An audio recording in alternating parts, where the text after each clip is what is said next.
ওর দুনিয়ার মানুষ, তুই যখন আমি আল্লাহকে বলে যাস 20 বছর 30 বছর 40 বছর পর্যন্ত জীবনে একবারও আল্লাহ বলে ডাক দেস নাই, আমি আল্লাহকে একবারও আল্লাহ বলে ডাকস নাই। 40 বছর পরে তোর বড় মায়া লাগছে যে আল্লাহ বানাইলো, আল্লাহর কবরে যাওয়া লাগবে, জাহান্নামে যাওয়া লাগবে, আল্লাহর কাছে মাফ চাই। তুই যখন আমার কাছে ওতুবু ইলাল্লাহ, তুই যখন আমার কাছে তওবা পড়স, তওবা পড়িয়া ডাক দিয়া গো আল্লাহ, গুনাহ করেছি, বড় অন্যায় করেছি, শয়তানের দোকায় পড়িয়া গুনাহ করেছি, যখন তুই আল্লাহ বইরা আমি আল্লাহকে একবার ডাক মানুষ, ডাক মারার সঙ্গে সঙ্গে আমার রহমতের দরিয়ার মধ্যে জোশ মারে, আমি আল্লাহর ঠিক থাকতে পারি নাই। তুই ডাক দিতে দেরি হয়, আমি আল্লাহ তোকে মাফ করতে দেরি করি না। সুবহানাল্লাহ। রিজার্ভ করে বাড়িতে নিয়ে কবাই, রিজার্ভ করে রাখবেন। সুবহানাল্লাহ বলেন। ওরে বন্ধু, এই যে একবার সুবহানাল্লাহ পড়লেন, একবার সুবহানাল্লাহ পড়লেন, একবার সুবহানাল্লাহ পড়ার কারণে রে বাবা, একবার সুবহানাল্লাহ পড়ছেন, জান্নাতের মধ্যে 70 থেকে 72টা গাছ হয়ে গেছে রে বাবা। জান্নাতের মধ্যে 70 থেকে 72টা গাছ হয়ে গেছে। গাছের গোড়াগুলো থাকবে উপরের দিকে, ডালগুলো থাকবে নিচ দিকে, এক একটা গাছের মধ্যে 70টা ডালা থাকবে, 70 রকমের ফল থাকবে। সুবহানাল্লাহ বলেন, সুবহানাল্লাহ। আবারও বলেন সুবহানাল্লাহ। এই সুবহানাল্লাহর গাছগুলো যখন জান্নাতের মধ্যে হবে রে বাবা, ফাজাইলে কিতাবের মধ্যে মিশকাত শরীফের একটা হাদিস আছে রে বাবা, এরকম ভাবে এই হাদিসের মধ্যে বর্ণনা করছেন, আল্লাহর নবী রাস্তা দিয়ে হাইটে যাইতেছে, হযরত আবু হুরায়রা রাদিয়াল্লাহু তাআলা আনহু গাছ লাগাইতেছে, গাছ রোপণ করতেছে। এমন সময় আমার নবী ডাক দিয়া কয়, আবু হুরায়রা কি করেন আপনি? সুবহানাল্লাহ বলেন, কি করেন আপনি? আবু হুরায়রা বলেন, ইয়া রাসূলুল্লাহ, আমি তো গাছ রোপণ করতেছি। বলে, একটি উত্তম গাছের কথা যদি বইলা দেই কেমন হয়? আবু হুরায়রা কয়, আপনার উপরে আমার জানমাল কুরবান হোক, আমি আবু হুরায়রার সমস্ত কিছু আপনার উপরে কুরবান করে দিলাম, নবীজি একটু বললে ভালো হয়। সুবহানাল্লাহ বলেন। আমার নবী ডাক দিয়া কয়, আবু হুরায়রা, একটা গাছ লাগাবা, একবার সুবহানাল্লাহ বলবা, একবার সুবহানাল্লাহ বলবা, একবার সুবহানাল্লাহ বলার কারণে জান্নাতের মধ্যে 70 থেকে 72টা গাছ হয়ে যাবে। সুবহানাল্লাহ বলেন। ওই গাছের মালিক দুনিয়ায় যে সুবহানাল্লাহর আমল করবে, জান্নাতের মধ্যে ওই বাগানের মালিকও সে হবে। সুবহানাল্লাহ বললেন না বন্ধু? আল্লাহ তাআলা রাব্বুল আলামিন আল্লাহর নবীকে জানায় দেয়, ও নবী, জান্নাতের মধ্যে গাছ রোপণ করে শেষ করি নাই। সুবহানাল্লাহ বলেন। একজন নবীর নাম শুনছেন? আমাদের নবীর আগের নবীর নামটা আপনারা বলতে পারবেন নি? ঈসা নবী। কোন নবী? ঈসা নবী। বন্ধুরা আমার, ঈসা নবী রাস্তা দিয়ে সফরে যাচ্ছে, এমন সময় এত বড় একটা পাথর নবীজির সম্মুখে, ঈসা নবীর সম্মুখে এত বড় একটা পাথর। আমি কথাগুলো বুঝাবার জন্য তারপর আমার মেন পয়েন্টে চলে যাব বাবাজি। এই অবস্থায় যখন ঈসা নবীর সম্মুখে পাথরগুলো পড়ল, এত বড় পাথর, আমার আল্লাহ তাআলা ডাক দিয়ে কয়, পয়গম্বর, তোমার হাতের মধ্যে কি? বলে, আমার হাতের মধ্যে লাঠি। বলে, ওই লাঠি দিয়ে পাথরের মধ্যে আঘাত করো। সুবহানাল্লাহ বলেন। ঈসা আলাইহিস সালাম কয়, আল্লাহর হুকুম তো নবীরা অক্ষর অক্ষরে মানছে, এবার পাথরের মধ্যে মনে করেন যে ওই লাঠিটা লইয়া একটা আঘাত করছে, পাথর ভাঙছে। কি ভাঙছে? পাথর ভাঙছে। ওই পাথরের ভিতর থেকে আরেকটা পাথর বের হয়ে গেছে। সুবহানাল্লাহ বলেন। আরেকটা পাথর বের হয়ে গেছে। ঈশ্বর পয়গম্বরকে কয়, দ্বিতীয় পাথরে আঘাত করো। দ্বিতীয় পাথরে আঘাত করছে। আমার ওয়াজ কি বুঝতেছেন আপনারা? আমার কথা বুঝেন বন্ধুরা আমার? এরকম ভাবে যখন আবার আঘাত করছে, আঘাত করার সঙ্গে সঙ্গে দ্বিতীয় পাথরটাও ফেটে গেছে। দ্বিতীয় পাথর ফেটে আরেকটা 3 নম্বর পাথর বের হয়েছে। সুবহানাল্লাহ। তৃতীয় পাথরের মধ্যে আল্লাহ তাআলা বলেন, ঈসা 3 নম্বর পাথরের মধ্যে আঘাত করো। 3 নম্বর পাথরের মধ্যে আঘাত করছে। আঘাত করার সঙ্গে সঙ্গে এমন এক বুঝয় বিদ্যা মানুষ, চামড়াগুলো ঝুলে গেছে, চামড়াগুলো ঝুলে গেছে, মাথার চাল চুলগুলো পেকে গেছে, চামড়াগুলো ঝুলে গেছে, শরীরের চামড়াগুলো ঝুলতেছে। এই যে পড়ে সুবহানাল্লাহ সুবহানাল্লাহ সুবহানাল্লাহ।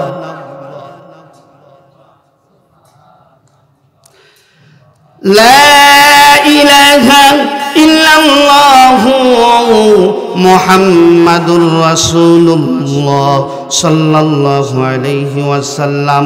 বন্ধুরা আমার, ঈসা পয়গম্বর যখন ওই 3 নম্বর পাথরে আঘাত করলো, একটা বৃদ্ধ বের হয়ে গেল। বৃদ্ধটা বের হওয়ার পরে ঈসা পয়গম্বর চমকে উঠল, হাইরে হাই, যে পাথরের মধ্যে রাস্তা নাই, দরজা নাই, জানালা নাই, এই পাথরের মধ্যে একজন মানুষ বসিয়া বসিয়া সুবহানাল্লাহর আমল করছে। সুবহানাল্লাহ বলেন, সুবহানাল্লাহর আমল করছে। ঈসা পয়গম্বর ডাক দিয়ে কয়, মুরব্বি, আমি তো পয়গম্বরের চেয়েও আপনি দামি, কারণ এই পাথরের মধ্যে আপনি কতদিন যাবত আপনি ইবাদত করেন? বলে ৮০,০০০ বছর। সুবহানাল্লাহ বলেন, ৮০,০০০ বছর ধরে এই পাথরের মধ্যে ইবাদত করি। আল্লাহ তাআলার বান্দা ঈসা আলাইহিস সালাতু ওয়াস সালাম, ঈসা নবী ডাক দিয়া কয়, ও বুজুর্গ, আপনি তো আমার চেয়ে অনেক দামি, আপনি তো আমার চেয়ে অনেক জ্ঞানী, আপনি এই যে পাথরের মধ্যে ইবাদত করতেছেন, এতই ইবাদত করতেছেন, এখানে আল্লাহ কি খাওয়ায়? বলে পয়গম্বর, এই যে দেখো না পাথরের সাইডে একটা আঙ্গুল ফল গাছ। সুবহানাল্লাহ বললো না?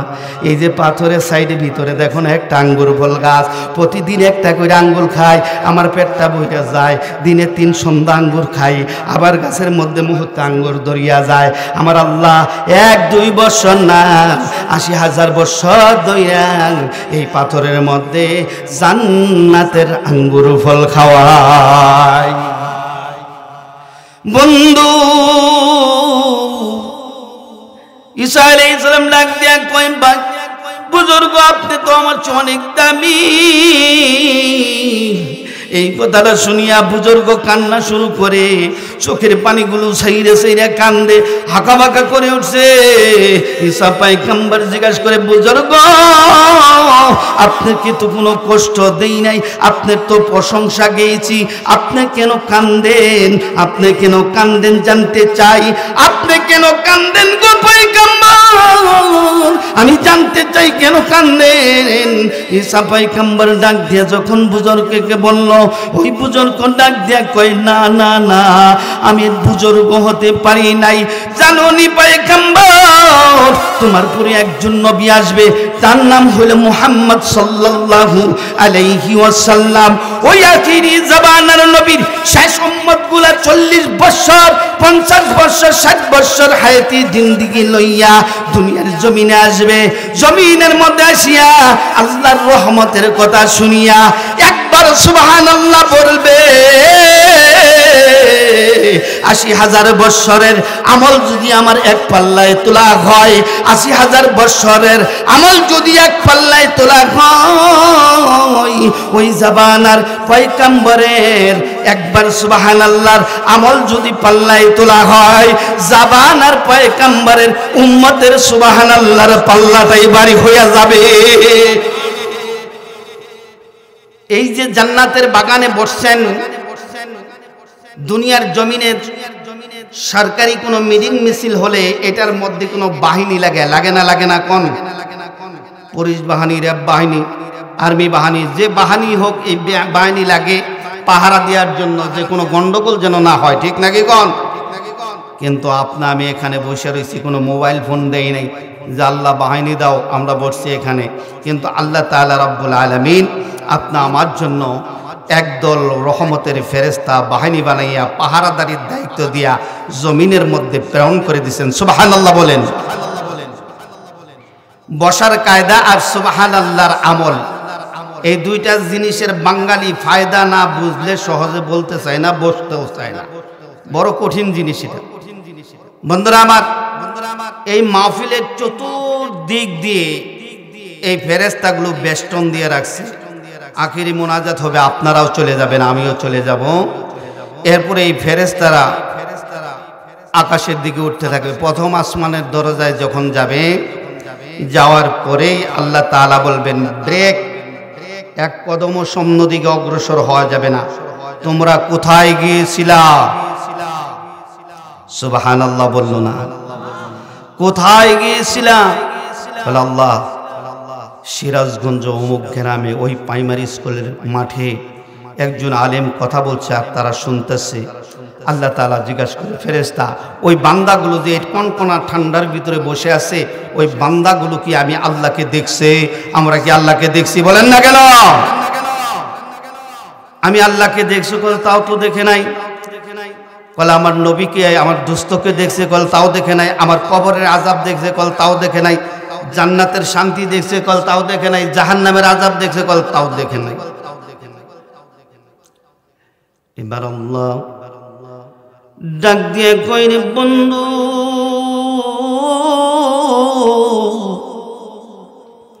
আমার আল্লাহ ডাক দিয়ে কই, ও ফেরেশতা দৌড়, ওই যে মাঠের মধ্যে প্রাইমারি স্কুলের মাঠে ওই মসজিদের অনুষ্ঠানে কোরআনের জলসা, কোরআনের মাহফিলের মধ্যে যে মানুষগুলা পড়ছে শীতের মধ্যে, কোন শীতের মধ্যে বসে আছে, বিবি বাচ্চার মায়া সাইরা দিয়া, বাড়ির মায়া সাইরা দিয়া এই মাহফিলের মধ্যে যারা বসে, ও ফেরেশতার দল, তোদেরকে আমি সাক্ষী রাখলাম, তোদেরকে আমি সাক্ষী রেখে আল্লাহ ঘোষণা করে দিলাম যে সমস্ত বান্দাগুলো কোরআনের কথা শুনিয়া শুনিয়া আমি আল্লাহর ভয়ের কারণে কোরআনের মাহফিলের মধ্যে বসে আছে, জাহান্নামের ভয়ে কোরআনের মাহফিলের মধ্যে বসে আছে, কবরের ভয়ে ওই মাহফিলের মধ্যে বসে আছে, ফেরেশতার দল, তোদেরকে সাক্ষী রাখলাম ওই সমস্ত মানুষগুলাকে কিয়ামতের ময়দানে আমি আল্লাহ মাফ করে জান্নাতুল মাওয়া দান করব। আপনারা আসছেন যে, এতে কি ঘাটতি হয়েছে না লাভ হয়েছে? যে জমিনের উপরে বসছেন এই জমিন সাক্ষী দিবে, এই জমিন সাক্ষী দিবে কিয়ামতের ময়দানে। আল্লাহ আমার উপরে বৈশা এরা কোরআনের আলোচনা শুনছে, আল্লাহ তুমি এদেরকে মাফ করে দাও। জমি যখন আপনার পক্ষ হয়ে যাবে, জমির সুপারিশকে কবুল করে আল্লাহ আপনি আমাকে মাফ করে জান্নাতের ফয়সালা করবেন। বন্ধুরা আমার, জানি না আজকে আলোচনা কোন দিকে যাবে, রাত্র হয়ে গেছে অনেক। আল্লাহ পাক যেন আমার জবান দিয়ে কোরআনের কিছু আলোচনা বের করে দেয়। সকলেই বলেন আল্লাহুম্মা আমিন। গত রাত্রেও 3 সপ্তাহের মধ্যে এক রাত্র ঘুম নাই ভাই। আল্লাহর কাছে দোয়া করেন আপনারা, আল্লাহ যেন আমার জবানটাকে সুন্দর করে দেয়, আমার জবান দিয়ে যেন আল্লাহ কোরআনের আলোচনাগুলো সুন্দরভাবে করার তৌফিক দেয়। সকলে বলেন আমিন। ভাই, এই জালিসুর রহমান জান্নাতের বাগান, যখন থেকে একটা খুঁটি গাড়া হয়েছে তখন থেকে এটা জান্নাতের বাগান। সুবহানাল্লাহ বলেন। আল্লাহর নবী সাহাবায়ে কেরামকে বলেন, কোন জায়গায় যদি জালিসুর রহমান জান্নাতের বাগান দেখো, জায়গা নিয়ে সামনে যাইয়া বইসো, সামনে আগায় আগায় বইসো, কারণ জান্নাতের ভিতরে আল্লাহ তাআলা ওই মানুষগুলাকে সামনে জান্নাতে জায়গা দিবেন। সুবহানাল্লাহ বলেন। কোন দিন দিবে? সমস্ত বিচারকের শেষ, জান্নাতীরা জান্নাতে, জাহান্নামীরা জাহান্নামে, জাহান্নামীরা জাহান্নামে, জান্নাতীরা জান্নাতের ভিতরে যাওয়ার পরে আমার রব্বি কারীম জান্নাতি মেহমানদেরকে বন্ধু করে ডাক দিয়ে বলবে, বন্ধু তোমাদের কি আরো কোনো কিছু চাওয়ার আছে? মানুষগুলো জান্নাতের বদল বলবে, আল্লাহ তুমি যে দয়া করে জান্নাত দিছো এইটাই তো আমাদের বড় নিয়ামত, আর এখানে কি আশা থাকতে পারে? বলে আমি আল্লাহকে কি তোমাদের দেখতে মন চাই না? সুবহানাল্লাহ বলেন। আল্লাহ বলবেন আমি আল্লাহকে কি তোমাদের দেখতে মন চাই না? চাই তো। তখন মানুষ বলবে, জান্নাতি মেহমানরা বলবে, আল্লাহ তোমারই দেখতে চাই, সমস্ত নিয়ামত তুচ্ছ হয়ে যায়, তুমি রাব্বি কারীম জানি কত সুন্দর, তোমারই দেখতে চাই, তুমি চন্দ্রটাকে কত সুন্দর করে বানাইছো, বানাইছো, আকাশের তারকাগুলো কত সুন্দর করে বানাইছো, সূর্যটাকে কত সুন্দর করে বানাইছো, যে জমিনের উপরে চলি জমিনটাকে কত সুন্দর করে বানাইছো, জমিনের উপরে পেরাক মেরে দিছো পাহাড় দিয়া, এই পাহাড়টাকে কত সুন্দর বানাই দিছো, পানি যাওয়ার জন্য খাল বানাই দিছো।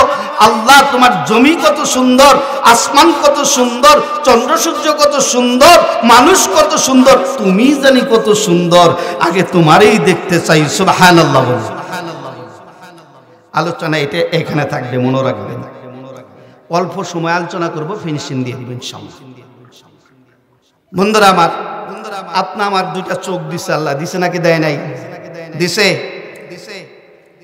এক একটা চোখের মধ্যে আমার আল্লাহ, আমার রব্বি কারীম কত দয়ার আল্লাহ, এক একটা চোখের মধ্যে 1 কোটি করে লেন্স লাগাই দিছে, লেন্স। সুবহানাল্লাহ বললো না? 2 চোখের মধ্যে 2 কোটি লেন্স লাগাই দিছেন। সুবহানাল্লাহ বলেন। আল্লাহ তাআলা রাব্বুল আলামিন আপনার চোখের মধ্যে লেন্স দিয়ে শেষ দেয় নাই। এক একটা চোখের মধ্যে বাবাজি 13 কোটি করে ক্যামেরা ফিট করে দিয়েছেন আল্লাহ। সুবহানাল্লাহ বলেন। 2 চোখের মধ্যে 26 কোটি ক্যামেরা ফিট করছেন। কয় কোটি? 26 কোটি ক্যামেরা ফিট করে দিচ্ছেন। সুবহানাল্লাহ বলেন। আমি কালকে রাত্রেও এক তাফসির আমি মাহফিল করে আসি, একটা তাফসির খুলছিলাম কিতাবুল নসুন্দর। এটা খোলার পরে দেখলাম যে হিসাব করে দেখলাম, আয়াত পড়ি, তর্জমা করি আর হিসাব করে দেখলাম একটা মানুষের শরীরে 340 কোটি টাকা দিয়ে একটা মানুষকে আল্লাহ তাআলা প্রেরণ করেছেন। সুবহানাল্লাহ বলেন। আমনে কোন বলে আল্লাহ তুমি আমারে কি দিছো? আপনি লক্ষ্য করে দেখছেন আপনারে আল্লাহ কি দিছে? আপনারে আল্লাহ কি দিয়েছে? আপনি এটা কি আপনি লক্ষ্য করছেন, চিন্তা করছেন? যে ক্যামেরাগুলো ফিট করে দিয়েছে, এই ক্যামেরার মধ্যে কোনোদিন চার্জ দেওয়া লাগে নাই, এই ক্যামেরার মধ্যে কোনো ডিস্টার্ব হয় নাই। আল্লাহর দুনিয়ার আসমানের মধ্যে তারকা। সুবহানাল্লাহ। এই তারকা আপনি জমিন থেকে দেখতেছেন, আপনার ক্যামেরার পাওয়ার কত? সুবহানাল্লাহ বলেন। এই পাওয়ারের মালিক কে?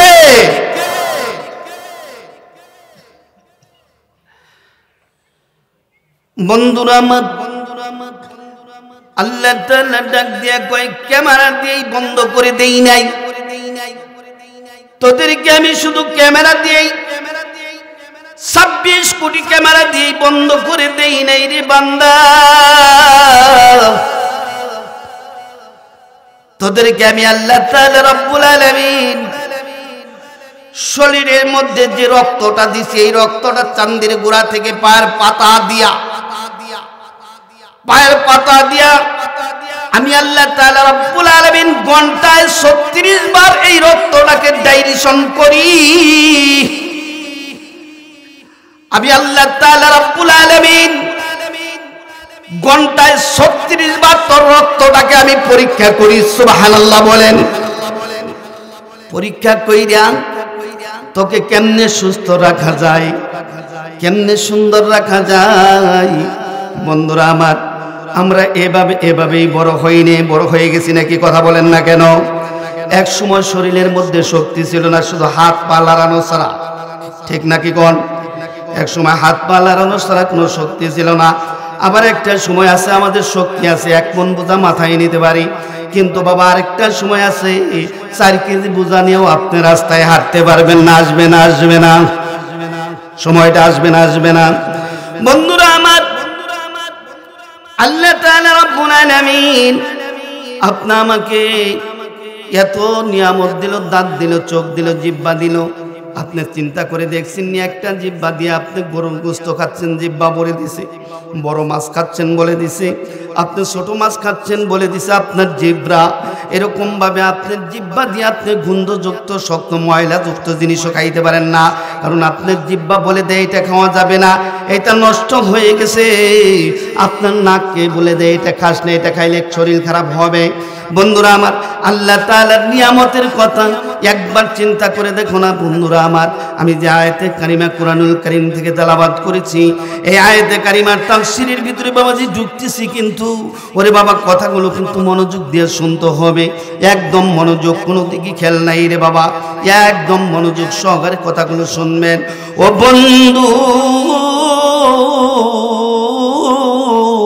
আমার আল্লাহ তাআলা রব্বুল আলামিন আপনাকে সমস্ত নিয়ামত দিল, এত নিয়ামত দিল, জমিনের উপরে হাঁটাচলা করলেন, সব দিলেও দেওয়ার পরে আল্লাহ তাআলা নাফরমানি আপনি কেমনে করেন গো? ওই আল্লাহকে কেমনে আপনি বলে থাকেন?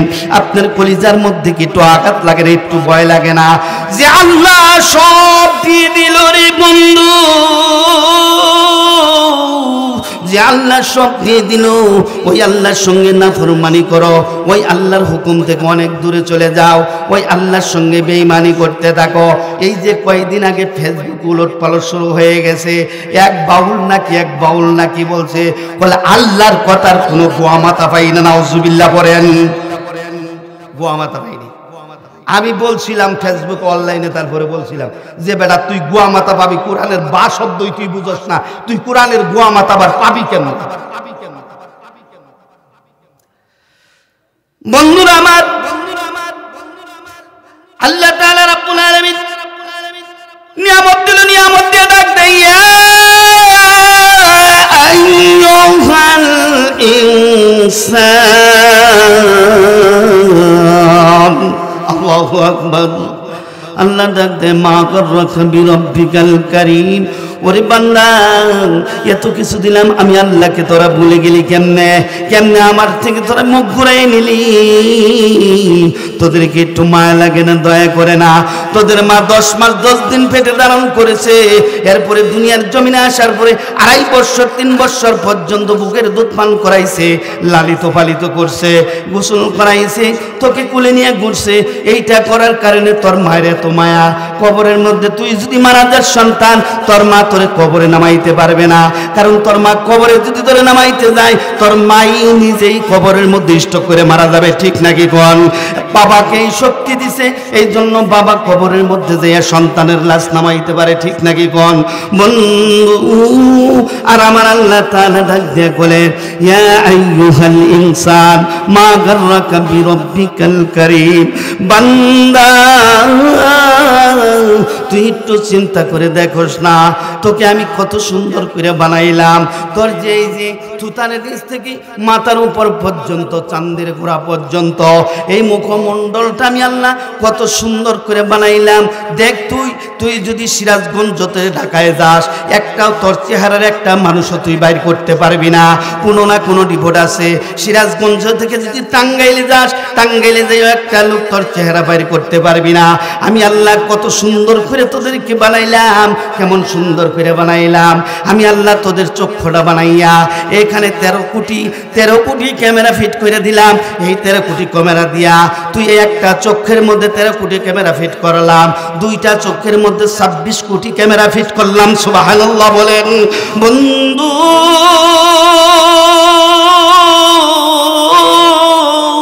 আমার আল্লাহ তাআলা রব্বুল আলামিন ডাক দিয়া কয় ইয়া আইয়ুহাল ইনসান, ওরে দুনিয়ার মানুষ, তোদের ক্যামেরা ফিট করে দেওয়ার পরে ওই চক্ষু যখন ঘুমাইতে যাইতি, যদি চোখ মেলে থাকতো, তার চোখ যদি বন্ধ না হতো, তাহলে চোখের মধ্যে ময়লা যাইতো। এই কারণে আমি আল্লাহ তাআলা রব্বুল আলামিন তোর চোখের মধ্যে শাটার লাগাইয়া দিলাম। তুই ঘুমাইনের সঙ্গে সঙ্গে শাটারটা লাগিয়া যা। ওরে বান্দা তুই চিন্তা করে দেখ সরনি, তুই চিন্তা করে দেখ সরনি বান্দা, এই বান্দা তুই চিন্তা করে দেখ সরনি।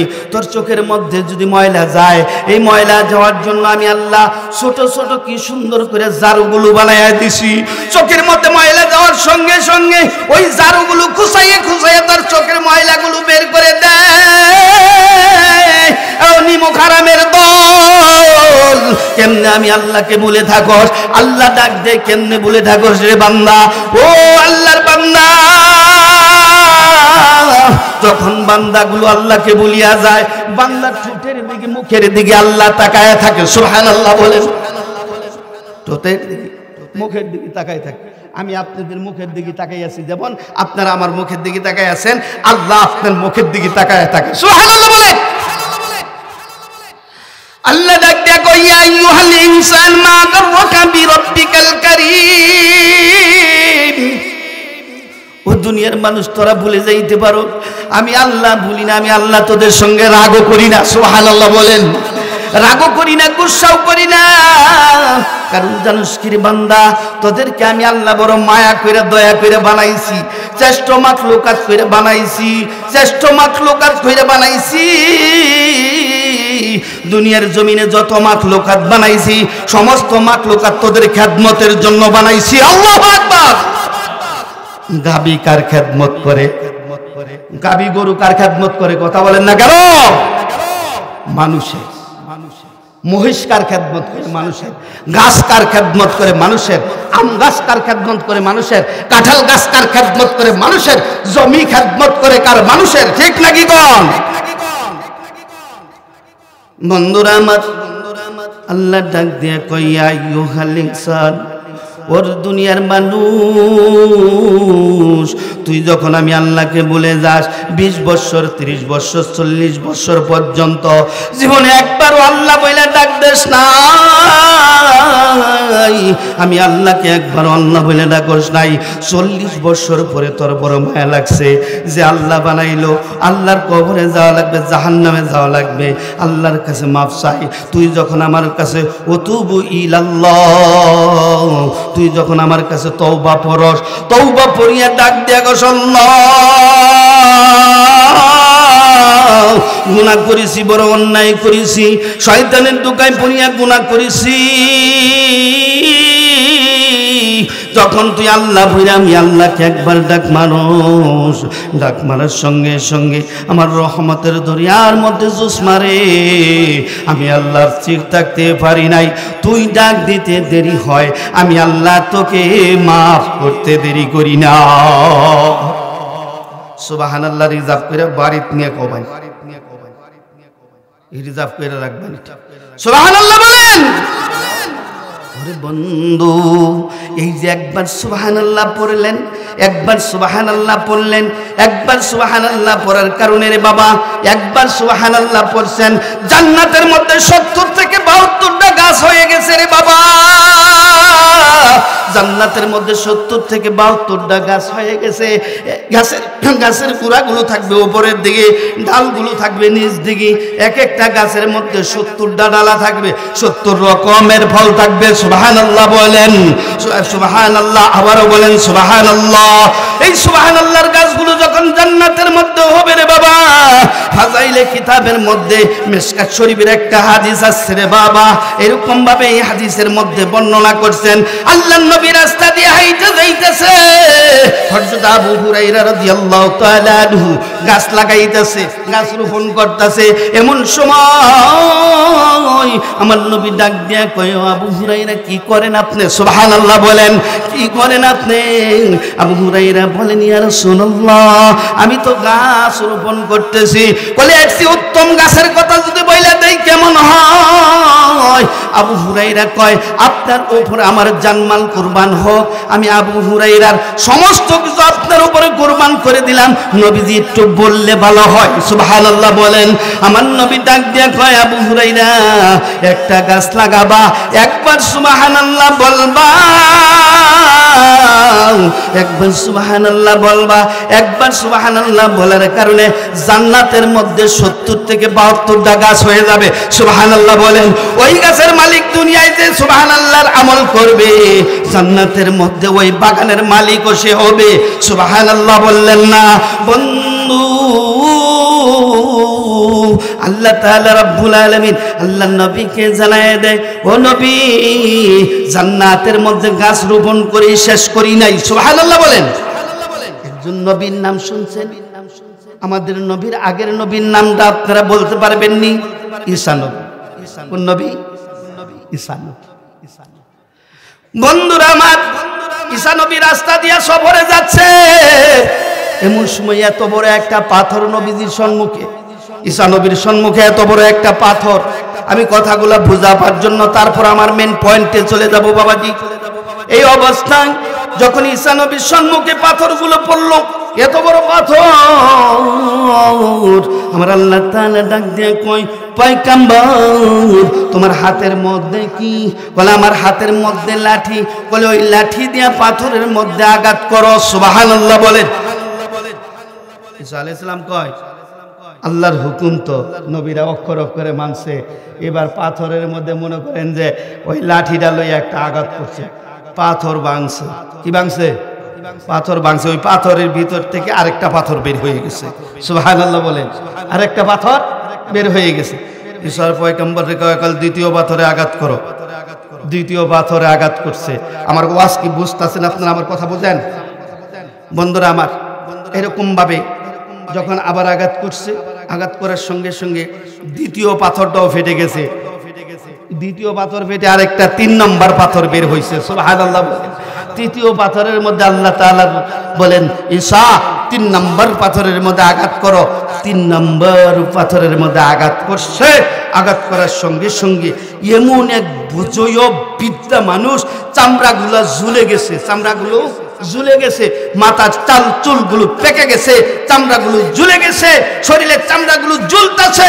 এই যে পড়ে সুবহানাল্লাহ, সুবহানাল্লাহ, সুবহানাল্লাহ।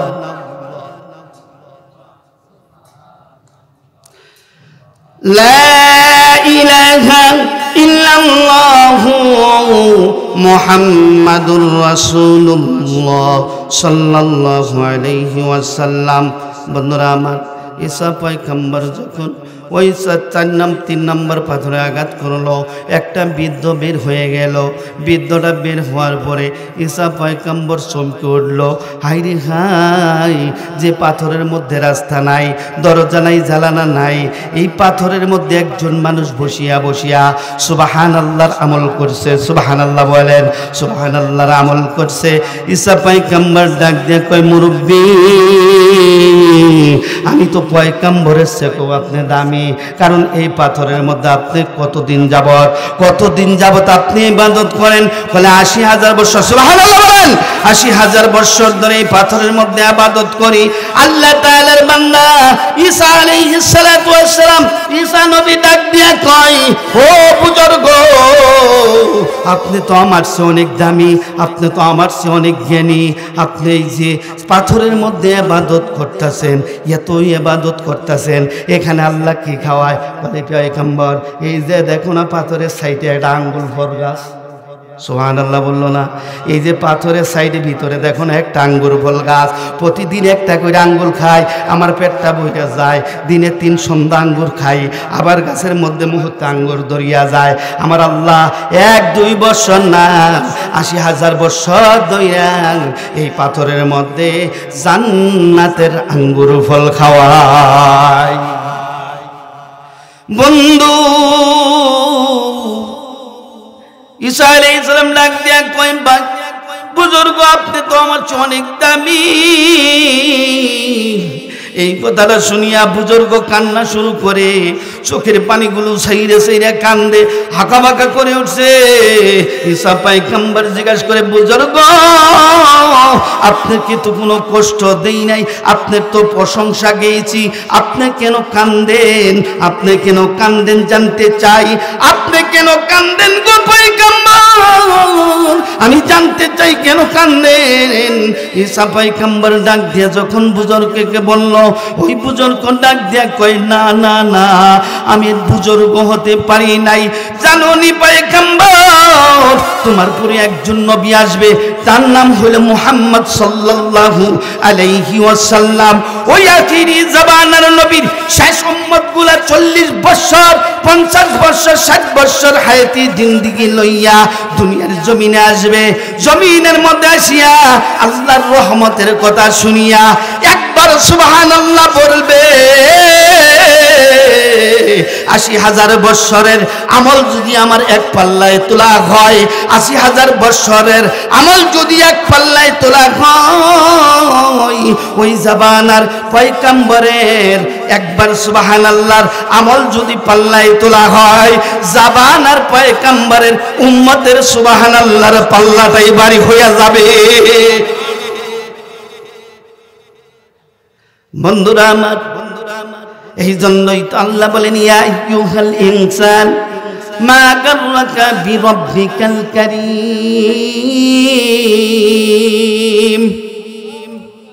আল্লাহ ডাক দিয়া কই তোর মা তোর 10 মাস 10 দিন পেটে রাখছে, কিন্তু বানাই নাই আমি 40 দিন 40 দিনে 40 দিন 40 দিনে পরিপূর্ণ তো 1 বছর 10 মাস 10 দিনে একটা মানুষ বানাইয়া তোর দুনিয়ায় পাঠাইলাম। কেমনে পাঠাইলাম? তুই যে মায়ের পেটে আসিলি তাও তো তোকে মুখ দিয়া হারাম খাদ্য খাওয়াই না, অহন জমিনের মধ্যে আইসা কত হারাম খাই, ঠিক নাকি কোন? হারামে তো শেষ নাই, টানতাছে আর মুনাটা ঢলতাছে, আছে না নাই? বন্ধুরা আমার, আল্লাহ ডাক দিয়া কয় ও দুনিয়ার মানুষ, আমি আল্লাহকে যদি পেতে চাও, আমি আল্লাহকে যদি ভালোবাসতে চাও, আমি আল্লাহকে যদি পেতে চাও, তাহলে একজন মানুষ দুনিয়ায় পাঠাইছি, তার নাম হলো মুহাম্মাদুর রাসূলুল্লাহ সাল্লাল্লাহু আলাইহি ওয়াসাল্লাম। নবীকে ভালোবাসো। কাকে ভালোবাসো? এই কথা বলেন না কে? নামাজ পড়া ভালোবাসবেন না, না পড়া? নামাজ পড়া টুপি মাথায় দিয়া ভালোবাসবেন না, না মাথায় দিয়া? লম্বা পাঞ্জাবি গায়ে দিয়া ভালোবাসবেন না, না গায়ে দিয়া? বন্ধু আমার আল্লাহ তাআলা ডাক দিয়া কয় কুল ইন কুনতুম তুহিব্বুনাল্লাহ ফাত্তাবিউনি ইহবিবিকুমুল্লাহ ওয়া ইয়াগফির লাকুম যুনুবাকুম ওয়াল্লাহু গফুরুর রহিম। আল্লাহ বলে দেয় কুল, হে নবী আপনি জানাইয়া দেন, বুঝাইয়া দেন, বইলা দেন তারা যেন আপনাকে ভালোবাসে। আপনাকে ভালোবাসলেই আমি আল্লাহ তাদেরকে ভালোবাসবো। সুবহানাল্লাহ বলেন। আমি আল্লাহ তাদেরকে ভালোবাসবো। তাদেরকে ভালোবেসেই ক্ষান্ত নয়, তাদেরকে ভালোবেসেই ক্ষান্ত নয়, শুধু ক্ষান্ত নয়, ভালোবেসেই ক্ষান্ত নয়। আল্লাহু গফুরুর রহিম। আমি আল্লাহ তাআলা রব্বুল আলামিন ভালো তো বাসবো, তাদের তামাম গুনাহ মাফ করে দিব। বন্ধুরা আমার, এই জন্যই তো আল্লাহর নবীর একজন সাহাবা, তার নাম হলো জাবের রাদিয়াল্লাহু তাআলা। নাম কি? আল্লাহর নবীর সাহাবা জাবের রাদিয়াল্লাহু তাআলা। এই যে ভাই বলা তো গেল না, আমার প্রতি রাত কথা কওয়া লাগে, সমস্যা সমস্যা। জিকির করি লা ইলাহা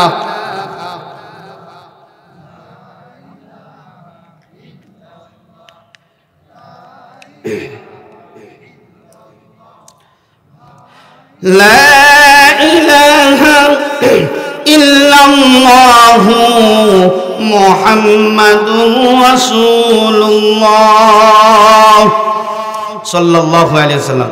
নবীজির একজন সাহাবা, তার নাম হলো হযরত জাবের রাদিয়াল্লাহু তাআলা আনহু। তার দুইটা সন্তান ছিলেন।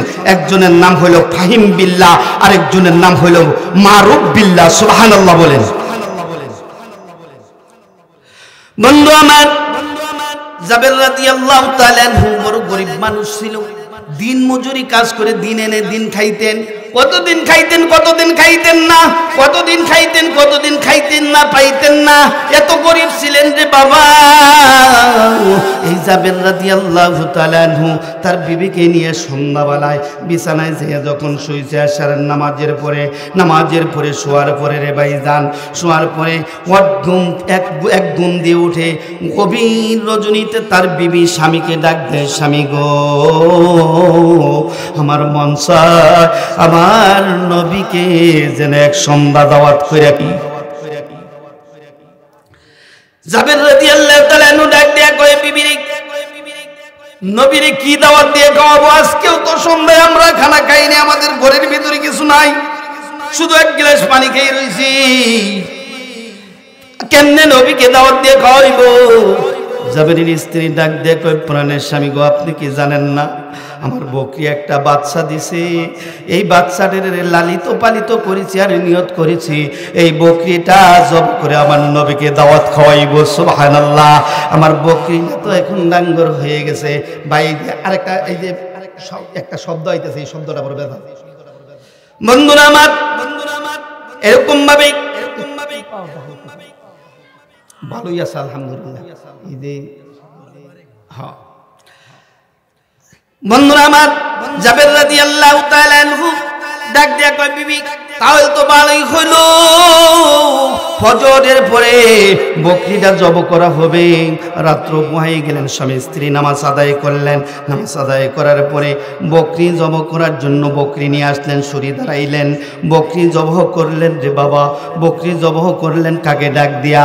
নবী ওই জাবেরের বড় ছেলে মারুফ বিল্লাহ, এই মারুফ বিল্লাহকে ডাক দিলেন। মারুফ বিল্লাহ বাবা তুমি আসনি আল্লাহর নবীকে পাওয়ার জন্য, আল্লাহর নবীকে ভালোবাসার জন্য, আল্লাহর নবীর প্রেম সংগ্রহ করার জন্য আল্লাহর নবীর নামে বকরিটা জব করে দেই।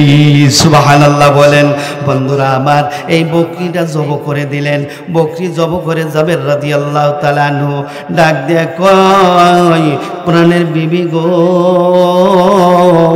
ও প্রাণের বিবি, প্রাণের বিবি গো, এই বকরিটা তুমি খালে দিলাম, বানাইয়া দিলাম, এখন সুন্দর করে গোশতগুলো রান্না করো, রুটি বানাও, আমি নবীকে দাওয়াত দিয়ে নিয়ে আসি।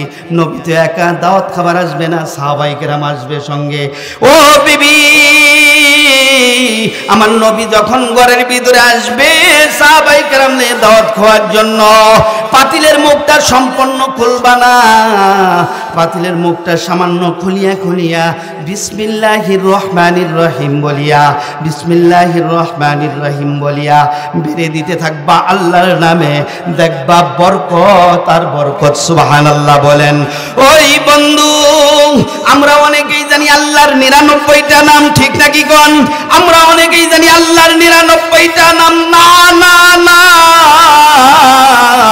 বন্ধুরা আমার, তাওরাতে আল্লাহর নাম 1000, জব্বরে আল্লাহর নাম 1000, ইনজিলে আল্লাহর নাম 1000, আরশে আজিমে আল্লাহর নাম 1000, কোরআনের মধ্যে আল্লাহর নাম 1000, মোট হইল 5000। সুবহানাল্লাহ বলেন। কয় হাজার? কথা বলেন না কেন? 5000 আল্লাহর নাম 5000। বন্ধুরা আমার, আমার আল্লাহ তাআলা রব্বুল আলামিন বলেন ও দুনিয়ার মানুষ, এই যে তাওরাতে 1000, জব্বরে 1000, ইনজিলে 1000, আসমানে 1000, কোরআনে 1000, এই সর্বমোট 5000। এই 5000 নাম আমি আল্লাহ ওই বিসমিল্লাহর মধ্যে লাগাই দিছি।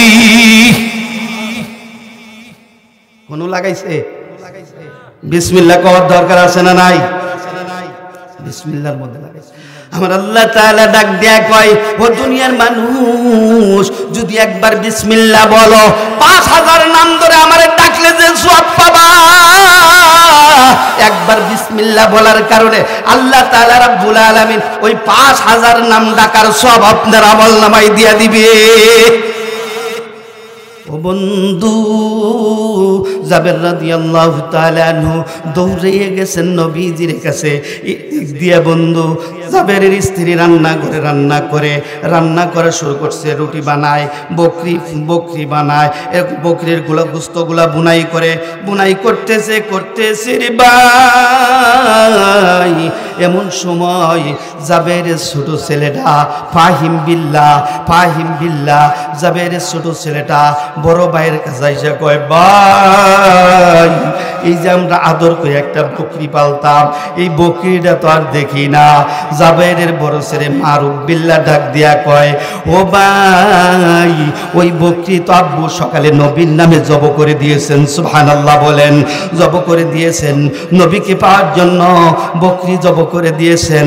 এবার ফাহিম বিল্লাহ ডাক দিয়া কয় ভাই, ও ভাই কি গিয়া জব করছে আমার একটু দেখাও না, আমি একটু দেখি কেমনে জব করলো, আমার একটু দেখাও।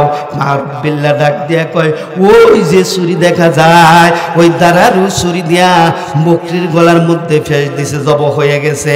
এবার ফাহিম বিল্লাহ ডাক দিয়া কয়, ভাই রাগ করুন, একটা কথা কই, জমিনের মধ্যে আমি সিধুইয়া শুই, কেমনে বকরিটা জব করছে আমার একটু ফেস দিয়া দেখাও। সুবহানাল্লাহ বলেন। বন্ধুরা আমার, ফাহিম বিল্লাহ ডাক দিয়া কয়, রাগ কইরো না, রাগ কইরো না রে ভাই, কেমনে বকরিটা জব করছে, কেমনে বকরিটা জব করছে রে ভাই, এই জবটা আমারে তুমি দেখাই দাও। আমি জমিনের মধ্যে চিন্তিত হইয়া হই। ফাহিম বিল্লাহ চিত হয়ে শুইছে।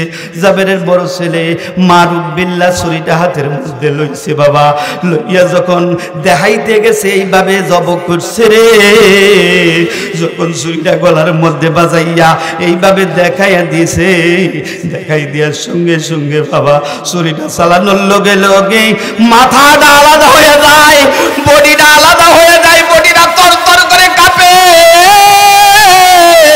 বডিটা থরথর করে কাঁপে কাঁপে, এরকম ভাবে কাঁপে, মাথাটা ওই দিকে এরকম ভাবে থরথর করতেছে।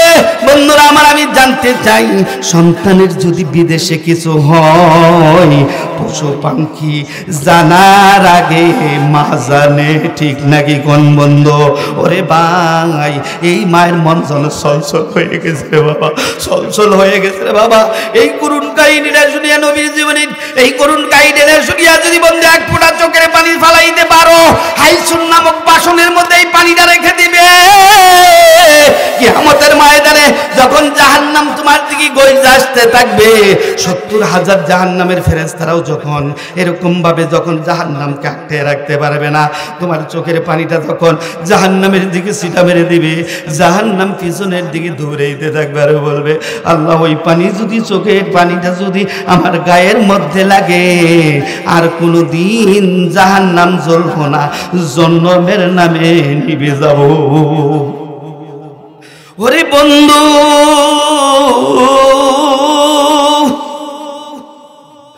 জাবেরের বড় ছেলেটা মারুবিল্লাহ ফাহিম বিল্লাহকে আলাদা করে দিছে। মার কলিজা চিল্লাত করে উঠছে, কি রে কি হলো? রান্না করে পর্দাটা মা টান দিছে, টান দিয়া দেখি রে ভাই, দেহটা এক জায়গায়, মাথাটা এক জায়গায়, দেহটা এক জায়গায়, মাথাটা এক জায়গায়, মাছি কান্ডিয়া বের হয়েছে, রক্তগুলো কাপড়ের আসলে দিয়া মুছে, রক্তগুলো কাপড়ের আসলে দিয়া মুছে, আর কয়, আল্লাহ বুঝছি আজকে তুমি আমার ইমানের পরীক্ষা নিবা, আমি বুঝে গেছি আমার ইমানের পরীক্ষা নিবা। ও আল্লাহ, ফাহিম বিল্লাহ দুনিয়া থেকে চলে গেছে, আমার কোনো দুঃখ না, কিন্তু এই মরার সংবাদ পাইয়া যদি আমার নবী আমার বাড়িতে না খায়, আমার কলিজা সহ্য হবে না, আমি বড় মানতে পারবো না। এইরকম ভাবে এই লাশটাকে নিয়ে বন্ধুরা আমার পাটি বলনা দিয়া যখন আলাদা করে রেখে দিল রে ভাই, আলাদা করে যখন রেখে দিল রে ভাই, তখন সঙ্গে সঙ্গে এরকম বলনা দিয়ে রেখে দিল। কিন্তু এরকম ভাবে জাবেরের স্ত্রী দোয়া করে, আল্লাহ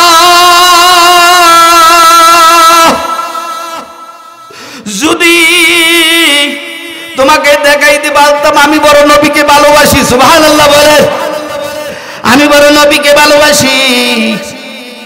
মারুবিল্লাহ ডাক দিয়ে কয়, মাগো ছোট ভাইটাও নবীর প্রেমে পাগল হইয়া দুনিয়ার থেকে বিদায় হয়ে গেল, আমি আর থাকবো না। দরবাইরা একটা উষার টিলের উপরে উঠিয়া ছেলেটা হামাগুড়ি দিয়ে পড়ে যায়, পাথরের মধ্যে মাথাটা লাগিয়া মাথার মজকটা ছিটকে অত দূরে পড়িয়া যায়। এই মারুবিল্লাহ দুনিয়ার জমিন থেকে বিদায়। বন্ধু, দুইটা সন্তানের লাশ একাত্র কইরা পাটি বালনা দিয়া রাখিয়া জাবের স্ত্রী রান্না করে রুটি বানায়, গোস্ত বুনাই করে, সুবহানাল্লাহ বলেন। এটা কি যেমন তেমন ভালোবাসা নাই, এটা কি লাইলি মজবুর ভালোবাসা, সিঁড়ি ভরা হাতের ভালোবাসা? হাই ভালোবাসা। দুইটা সন্তান দুনিয়ার জমিন থেকে চলে গেছে, দুইটা সন্তান দুনিয়ার জমিন থেকে বিদায় হয়ে গেছে, কিন্তু নবীকে ভুলে নাই, সুবহানাল্লাহ বলে। এজন্যই তো আল্লাহ বলছেন ওয়ালানাবলুওয়ান্নাকুম বিশাইইম মিনাল খাউফি ওয়াল জু'i ওয়া নাকসিম মিনাল আমওয়ালি ওয়াল আনফুসি ওয়াস সামারাত ওয়া বাশশিরিস সাবিরিন। আল্লাহু আকবার। বন্ধুরা আমার, আল্লাহ বলেন ওই দুনিয়ার মানুষ, তুমি যদি নবীকে ভালোবাসতে চাও, নবীকে যদি ভালোবাসো, নবীর সুন্নতকে যদি ভালোবাসো, আমি আল্লাহকে যদি তুমি পেতে চাও, আমি আল্লাহকে যদি তুমি ভয় করো, ভয় করার কারণে, নবীকে ভালোবাসার কারণে তোমার দিকে এমন ভাবে মুসিবত দৌড়ে আসবে, এমন ভাবে মুসিবত দৌড়ে আসবে যেমন ভাবে নদীর পানিগুলো বাটির দিকে দৌড়ে যায়। এর মধ্যে মা আস-সাবিরিন, ধৈর্য ধারণ করতে হবে, সবর করতে হবে। সবর করে কবর গেলেই কবরটা হয়ে যাবে জান্নাতের বাগান। ওরে বন্ধু, জাবেরের স্ত্রী দুইটা সন্তানের লাশ পাটি বালনা দিয়ে রাখিয়া রান্না করে, কার জন্য রান্না করে জিজ্ঞাসা করতে চাই রে মুসলমান, এই জুড়ে চাই, কার জন্য রান্না করে? আল্লাহর নবীর জন্য রান্না করে। নবীজি সাহাবায়ে কেরাম নিয়ে জাবের রাদিয়াল্লাহু তাআলা আনহু সহ জাবেরের বাড়িতে চলে আসলেন। চলে আসার পরে বন্ধুরা আমার, এরকম ভাবে দাওয়াত খাইতে বসবেন। জাবের রাদিয়াল্লাহু তাআলা আনহু ঘরে দৌড়ে গেছেন রান্না করে, যে কয় বিবি আমার ঘরে আজকে বড় পূর্ণিমার চাঁদ আইছে, সুবহানাল্লাহ বলেন।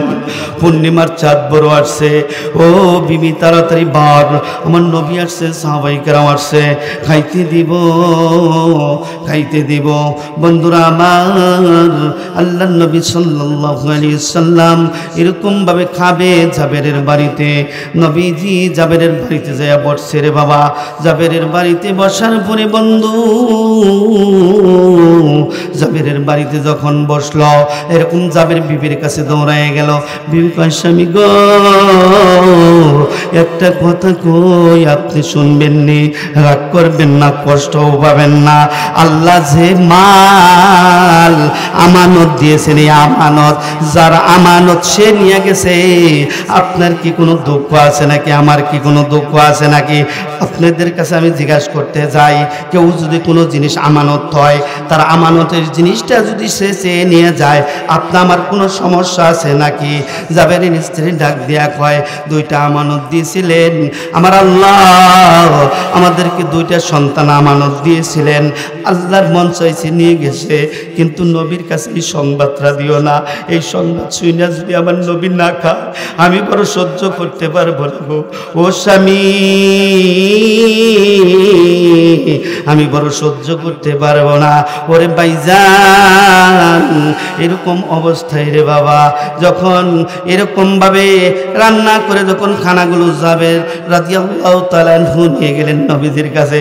নবীজি বলেন, জাবের শুনছিলাম তোমার দুইজন সন্তান আছে, এই সন্তানগুলো কয়? কল ইয়া রাসূলুল্লাহ, কিছুক্ষণ আগে খাইছে। সুবহানাল্লাহ বলেন, কিছুক্ষণ আগে খাইছে। এরকম ভাবে যখন বললেন, বন্ধুরা আমার, নবীজির প্লেটের মধ্যে খানাগুলো দিয়েছে।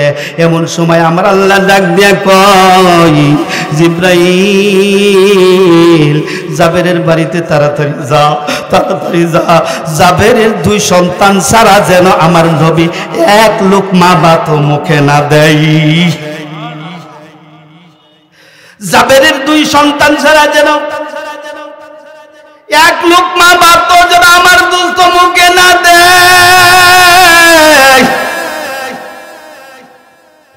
জিবরাইল আসিয়া কানে কানে ডাক দিয়া কয়, নবীজি, আপনাকে আল্লাহ খাইতে নিষেধ করেছেন, আপনাকে আল্লাহ খাইতে নিষেধ করেছেন, জাবেরের দুই সন্তান ছাড়া আপনাকে খাওয়া নিষেধ করেছেন। সুবহানাল্লাহ বললেন না? বন্ধুরা আবার, আল্লাহর নবী আর ভাত লোকমা মুখে দেয় না। এবার ডাক দিয়ে কয়ে, জাবের, তোমার দুই সন্তান লক্ষ্য, আমার আল্লাহ আমাকে বলছেন তোমার সন্তান ছাড়া যেন দাওয়াত না খাই। সুবহানাল্লাহ বলেন, তোমার সন্তান ছাড়া যেন দাওয়াত না খাই। ও বন্ধু,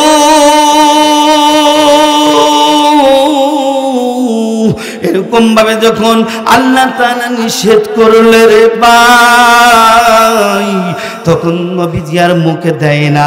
আল্লাহর নবী সাহাবা জাবেরকে ডাক দেয়া বলো, জাবের, ও জাবের রাদিয়াল্লাহু তাআলা আনহু, তোমার দুইটা সন্তান নিয়ে আসো। দৌড়াইয়া গেছে জাবের, বাইর হইয়া যায় দেখে দুইটা সন্তানের চারটা পা বের হয়ে রয়েছে পানির বল্লার মধ্যে। জাবেরের চোখের পানিগুলো ঝরে দিয়েছে, মালিক তুমি কোন পরীক্ষায় ফালাইলা, কোন পরীক্ষায় ফালাইলা, কি গোটায় দিলা গো মালিক, কিছুই বুঝি না। বন্ধুরা আমার, এবার জাবের চিন্তা করে যে আমি কিছুক্ষণ আগে বললাম যে আমার ছেলে খেয়েছে, এখন কেমনে যে আল্লাহর নবীর কাছে বলবো আমার ছেলে দুইটা দুনিয়ায় নাই। এই কথা বলার পরে যদি আমার নবী না খায়, এই জন্য জাবের নবীর সামনে গেছে, ঠোঁটগুলো কাঁপুনি কাঁপুনি করে, চোখ দিয়ে ঘর ঘর করে পানি পড়ে। নবী জিজ্ঞাসা করে, জাবের কি হয়েছে রে জাবের, তুমি কেন কান্দ, তোমার ঠোঁট কেন কান্দে, তোমার চোখের পানিগুলো কেন বেয়ে বেয়ে পড়ে, কি হয়েছে কথাগুলো খুলে বলো। আবার জাবের ডাক দিয়া কই, ইয়া রাসূলুল্লাহ, ইয়া হাবিবাল্লাহ, আমি যে আপনাকে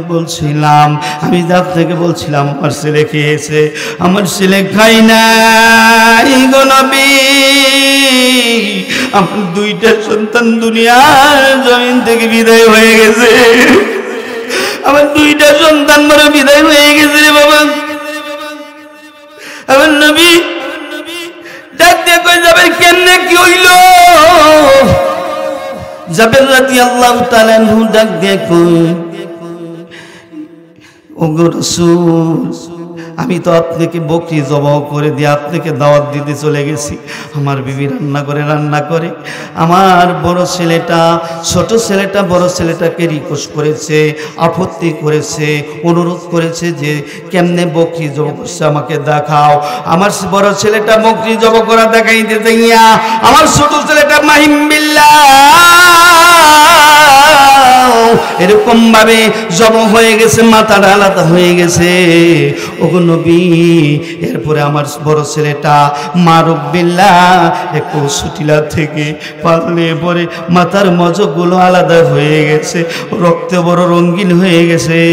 আল্লাহর নবী ডাক দেয়া কয়, ও জাবের, তোমার সন্তানের বডির কাছে আমাকে নিয়ে যাও। সুবহানাল্লাহ বলেন, তোমার সন্তানের বডির কাছে নিয়ে যাও। আল্লাহর নবী সাল্লাল্লাহু আলাইহি ওয়াসাল্লামকে যখন জাবেরের দুই সন্তান মারুফ বিল্লাহ ফাহিম বিল্লাহর কাছে নিয়ে গেলেন রে বাবা, ওই পানির বন্যার মধ্যে রয়ে গেছে। তখন বাবাজি, ওরে বাবা, তখন এই অবস্থায় যখন পাটির বন্যার মধ্যে আল্লাহর নবী ডাক দিয়ে কয়, সাহাবায়ে কেরাম এই পাটির বন্যাগুলো খুলে দাও। এই যে বাবা, এই জন্যই তো সূরা বাকারার আয়াতখানা পড়ছি, ওরে বাবা, ওয়ালা নাবলু ওয়ান্নাকুম বিশাইইম মিনাল খাউফি ওয়াল জু, যারা আল্লাহর নামে শহীদ হয়ে যায়, আল্লাহর নবীর ভালোবাসায় শহীদ হয়ে যায়, জীবন দিয়ে তারা মরে না, তারা জীবিত। ওরে বন্ধু আমার, আল্লাহর নবী সাল্লাল্লাহু আলাইহি ওয়াসাল্লাম, ওরে জাবেরের দুই সন্তানের পায়ের নিকটে দাঁড়াইছে, দাঁড়াইয়া পাটির বলনাটা যখন সাহাবায়ে কেরাম দেখে, ফাহিম বিল্লাহর মাথাটা আলাদা, মাথার একাত্র ঘরের কাছে করল রে বাবা। একাত্র করার পরে আল্লাহর নবী ওই যে আসমানের মালিকের দিকে হাতরা এরকম ভাবে শাহাদাত আঙ্গুলটা বাড়াইয়া ডাক দিয়ে কয়, আল্লাহ,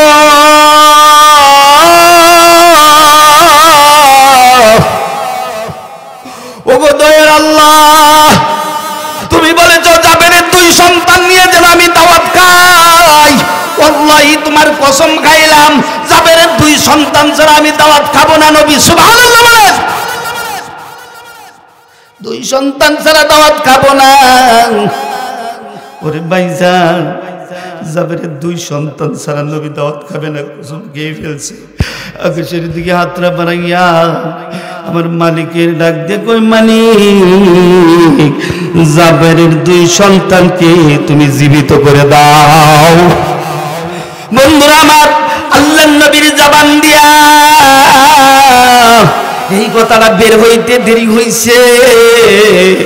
আর আল্লাহর নবী ডাক দেয়, আল্লাহর হুকুমে জাবেরের দুই সন্তান ফাহিম বিল্লাহ মারুফ বিল্লাহ, তোমরা সকলে ঘুম থেকে জাগিয়া যাও, দাঁড়ায়া যাও। ফাল মারিয়া দাঁড়ায় কয় লাব্বাইকা ইয়া রাসূলুল্লাহ, উপস্থিত। সুবহানাল্লাহ কইল না, বাড়ি যাইয়া কবেন ওই মিয়া এরকম ভাবে যখন মারুফ বিল্লাহ ফাহিম বিল্লাহ জীবিত হয়ে গেল, দাঁড়াই গেল, ফাল মেরে, এটা কার হুকুমে হয়েছে কথা বলেন? আল্লাহর হুকুমে হয়েছেন রে বাবা। আল্লাহর নবীকে ভালোবাসলে আল্লাহ তাআলা রাব্বুল আলামিন সন্তানদেরকেও ঘুরাইয়া দেয়। সুবহানাল্লাহ বলেন। কিন্তু ভালোবাসাটা লাগবে, ভালোবাসার মাপকাঠি আছে না নাই? বন্ধু, জাবেরের দুইজন সন্তান নিয়া আল্লাহর নবী ঘরের ভিতরে যায় দাওয়াত খাইলেন। সুবহানাল্লাহ বলেন। খানা খাইলেন, খানা খাওয়ার পরে আমার আল্লাহ ডাক দিয়ে কয়, ওগো বন্ধু, ওই বকরির হাড়গুলো এক একটা এক এক জায়গায় রাখো না, এক জায়গার মধ্যে রাখিয়া দাও, এক জায়গার মধ্যে রাখিয়া দাও। আল্লাহর নবী কাছে জিবরাইল এসে বলেন, ইয়া রাসূলুল্লাহ, এই যে বকরির হাড়গুলো একাত্র রাখেন, বকরির হাড়গুলো একাত্র রাখো রে ভাই। একাত্র রাখিয়া আল্লাহর নবী খাওয়া শেষ করার পরে ওই দিকে তাকাইয়া ডাক দিয়া কয়, বকরি আল্লাহর হুকুমে জীবিত হয়ে যা। সুবহানাল্লাহ বলেন। বকরিটা জীবিত হয়ে যায়। বন্ধুরা আমার, এই জন্যই তো বন্ধু আল্লাহর নবীকে ভালোবাসার দরকার আছে না নাই? জিকির করি লা ইলাহা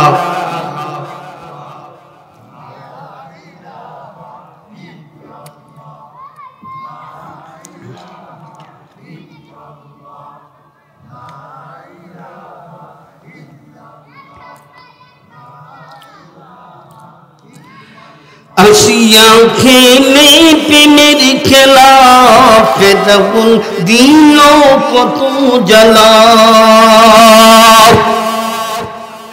আসিয়া খেলে প্রেমের খেলা, ফেরাউন দিল কত জ্বালা। আসিয়া বলে জীবন দেব, তবু সারব না ইল্লাল্লাহ লা ইলাহা।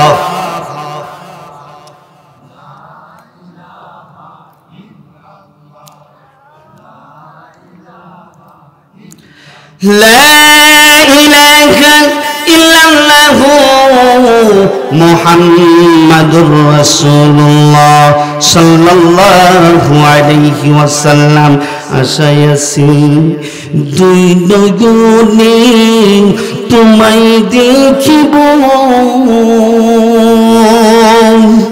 আশায়াছি দুই নয়নে তোমায় দেখিব।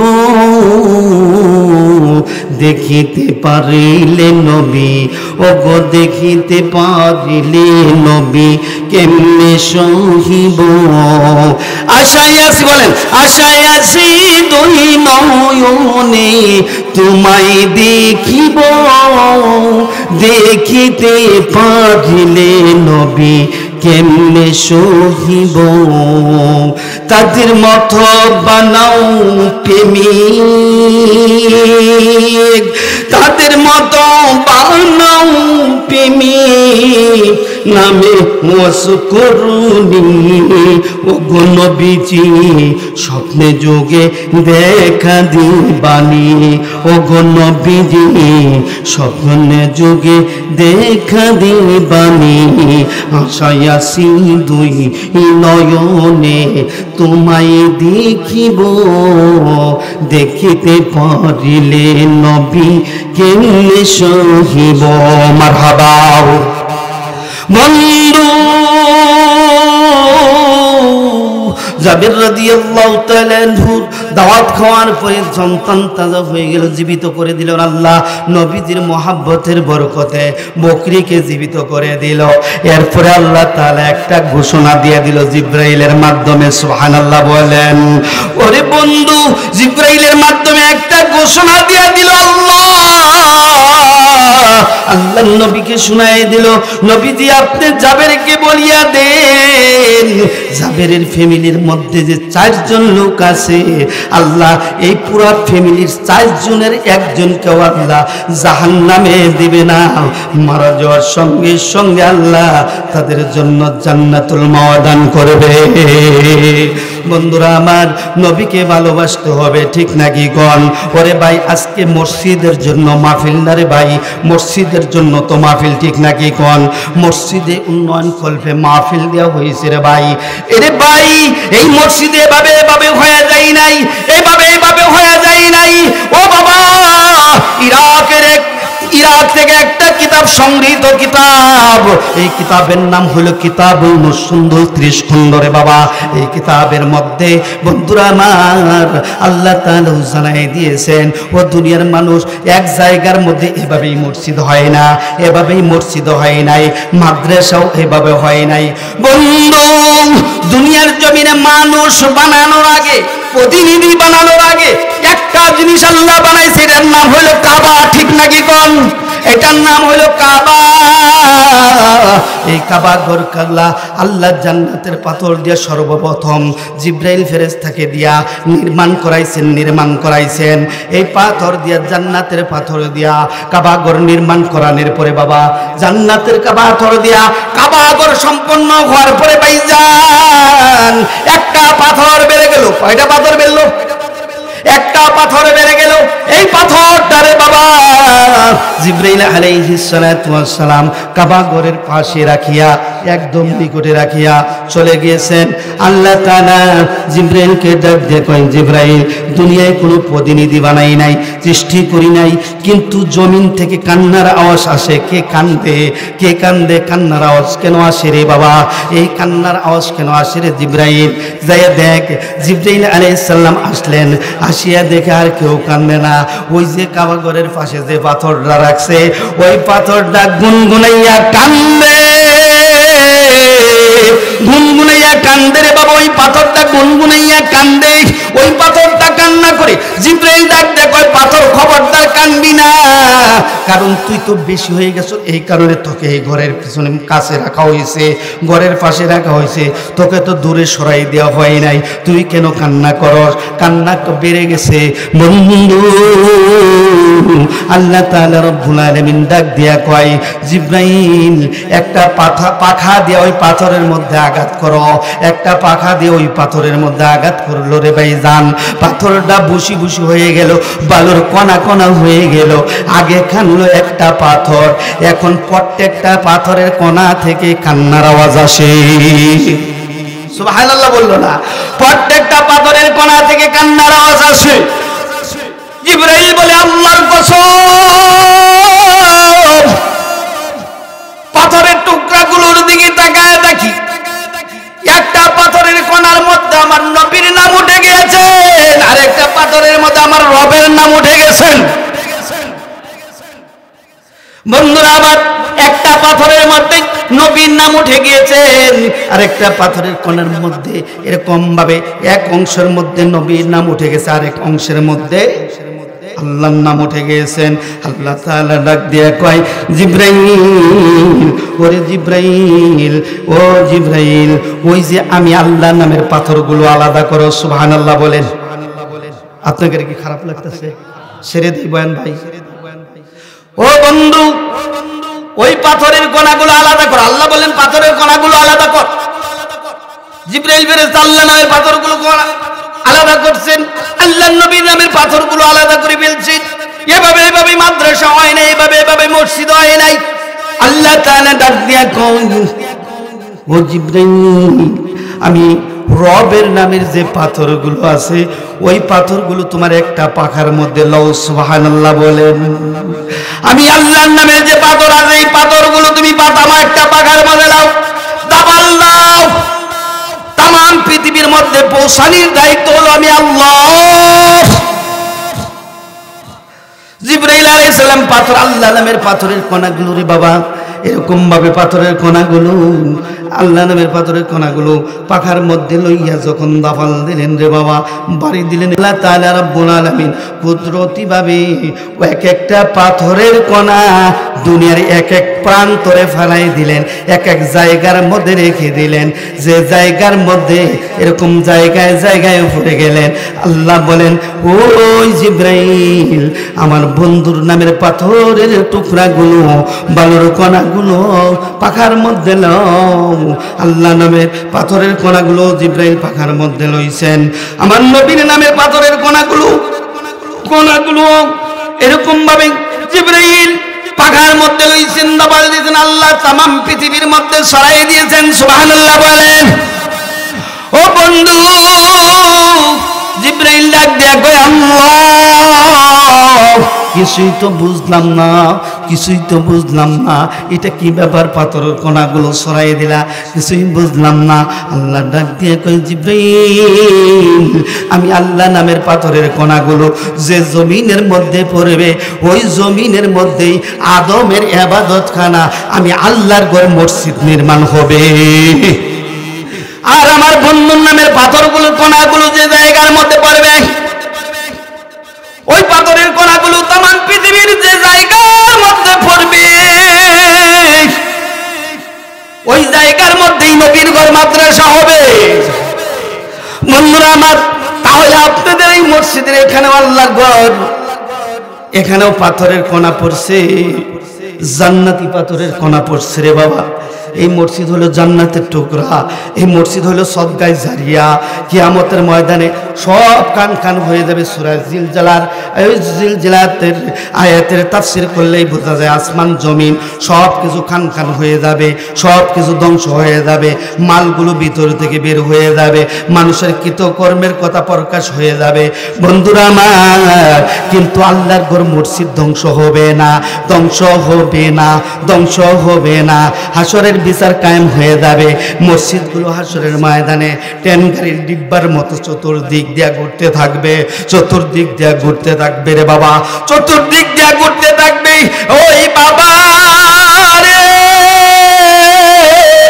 ওই কঠিন মুসিবতের দিনে, যেই দিন মা ছেলেকে চিনবে না, ছেলে বাবাকে চিনবে না, এরকম ভাবে স্বামী স্ত্রীকে চিনবে না, স্ত্রী স্বামীকে চিনবে না, কেউকে চিনবে না, ওই দিন এই আল্লাহর ঘর মসজিদের জন্য যারা মেরামত করছেন, আল্লাহর ঘরে এসে যারা নামাজ পড়ছেন, ইবাদত করছেন, সাজদা করেছেন, নামাজ পড়ছেন, আল্লাহর হুকুম মানছেন এবং মসজিদের সহযোগিতা করেছেন, টাকা দিয়ে না পাইলে শক্তি দিয়ে দিয়েছেন, শক্তি না পাইলে মুখ দিয়ে করেছেন, এই সমস্ত মানুষগুলাকে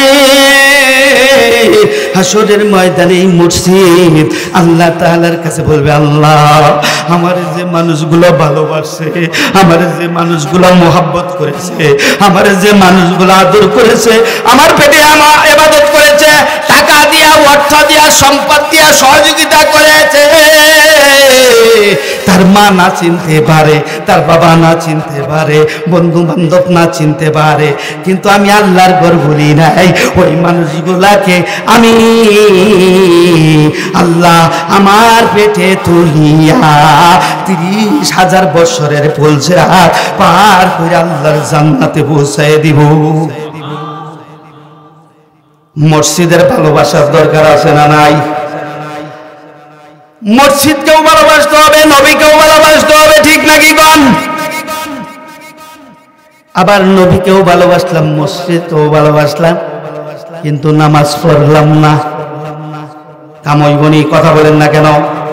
এই কথা বলেন না, পড়েন না কারণে কোন না, পড়েন না কারণে কইতেছেন না। নামাজের পক্ষে আছেন তো নাকি? নামাজের পক্ষে আছেন? আবার এইরকম মাসালা দিয়ে না, হুজুর কি পড়বো, জীবনে তো নামাজ একবার, ওই মুদ্দারে দইরা নিয়ে আসবেন, বাইন্দে হারাবেন খামের সঙ্গে, যে জীবনে কবে একদিন নামাজ, এই নামাজটা দেখায় দে, বন্ধু আজকে যে শুক্রবার গেল না, শনিবার পড়ে গেছে বন্ধু। এই শনিবারের সকালের পরে সন্ধ্যা যখন হয়ে যাবে, এই একদিন তো এখানে শনিবার রবিবার লাগানো নাই, ঠিক নাকি গণ? ওরে বন্ধু 5 ওয়াক্ত নামাজ পড়া আমাদের উপর আল্লাহ ফরজ করে দিয়েছেন, ঠিক নাকি গণ? ওরে ভাইজান, আমি যে কথাটা বলতে চাইছিলাম, নামাজ তো অবশ্যই পড়তে হবে, কিন্তু আবার মসজিদকেও ভালোবাসতে হবে। এই মসজিদকে ভালোবাসার জন্য বাবা এত দীর্ঘ সময় পরে 1 ঘন্টা সময় নবীর জীবনী নিয়ে, সাহাবীদের জীবনী নিয়ে, ইমানের আলোচনা নিয়ে বন্ধুরা আমার আপনাদের সম্মুখে কথা বললাম। বাবা এই যে এতক্ষণ পরে আমি এখন আপনাদেরকে একজন মুজাহিদ দেখতে চাই, একজন নবী প্রেমিক, আল্লাহ প্রেমিক মানুষ এখানে আমি পাইতে চাই। আমি একজন মুসাফির রে ভাই, আমার হয়তো আমল নাই, কিন্তু মুসাফিরের দোয়া আল্লাহ ঘুরাই দেয় না। ও বন্ধু, আমি আপনাদেরকে একটা কথা বলি, আমি মুসাফির, আমি একজন আলেম।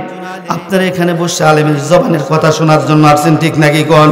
আল্লাহর নবী বলেন, ও আখিরি জামানার উম্মতেরা, আমি থাকবো না, আমার সাহাবায়ে কেরাম থাকবে না, আমার সাহাবায়ে কেরাম থাকবে না, অনেকেই থাকবে না, কিন্তু আখিরি জামানার উম্মতের মধ্যে কিছু আলেম থাকবে। ওই আলেমের মুখের দিকে তাকায়ও, আল্লাহ তাআলা বলেন আলেমের মুখের চেহারার দিকে তাকায় দেখো, আল্লাহ তোমার সগীরা গুনাহগুলো মাফ করে দিবে। সুবহানাল্লাহ বলেন। বন্ধু আমি একজন আলেম হইয়া, মুসাফির হইয়া এই আপনাদের মসজিদের জন্য, আল্লাহর ঘর মসজিদের জন্য বাবাজি, আমি আপনাদের একজন আশিকে রাসূল চাই, আল্লাহ প্রেমিক একজন মানুষ চাই।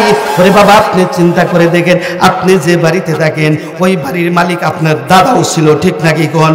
আপনার দাদা আজকে নাই, আপনার বাবা ছিল, আপনার বাবাও নাই, এখন আপনি হয়েছেন, কয়েকদিন পরে আপনিও থাকবেন না। ওরে বন্ধু, এরকম পাড়া কেরমে কত বেড়ায় কত বাড়ি লয়ে বাহাদুরি করলো, কোনো বেড়ায় বাড়ি নিয়া এরকম ভাবে কবরে যেতে পারে নাই, কোনো বেড়ায় টাকা নিয়া কবরে যেতে পারে নাই, বিল্ডিং নিয়ে অর্থ নিয়া কবরে যেতে পারে নাই। কবরের যাওয়ার একমাত্র 2টা আমল, এক হইল ঈমান, আরেক হইল আমল। বন্ধু আমি লেকচার পারবো না, ওষুধ বেশ ফেরাহি নাই, তবে আমি একজন মানুষ চাই এরকম এলাকার যে 20,000 টাকা, 20,000 টাকা আল্লাহর ঘর মসজিদের জন্য দিবেন। এটা আমার খাওয়ার জন্য না, আপনাদের মসজিদ, আপনাদের মসজিদের মেরামতের জন্য। আসেন দিয়ে এরকম দয়ালু ব্যক্তি কেউ ভাই নাই, এতগুলো মানুষের